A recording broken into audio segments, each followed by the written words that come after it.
একাকিত্ব এটি সবসময় কষ্টের হয় না। কিছু কিছু একাকিত্ব নেয়ামত। রবের জন্য যে একাকিত্ব, সে একাকিত্ব কখনো কষ্টের হয় না। হৃদয়টা ভেঙে আজ চুরমার। কোথাও কোনো আশার আলো নেই, চারদিকে ঘুটঘুটে অন্ধকার। কোথাও কেউ নেই। জায়নামাজে বসে অশ্রু ঝরাচ্ছি, সে অশ্রু এসে সান্ত্বনা দিচ্ছে। হে ব্যথিত হৃদয়ে, কষ্ট পেও না, তোমার রব সব দেখছেন। মনের ভিতর জমিয়ে রাখা এক সমুদ্র পরিমাণ কষ্ট, যা কেউ কোনোদিন বুঝেনি, বুঝার চেষ্টাও করেনি। সে কষ্টের কথা তোমার রব তো জানেন।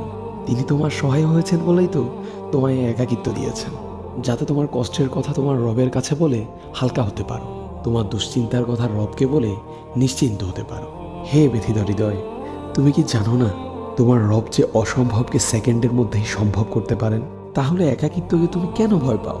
যে একাকিত্ব তোমায় বারবার রবের দিকে নিয়ে যায়, রবকে স্মরণ করিয়ে দেয়। হে ব্যথিত হৃদয়, কষ্ট পেও না। শীঘ্রই তোমার রব তোমাকে এত দিবেন যে তুমি সন্তুষ্ট হয়ে যাবে।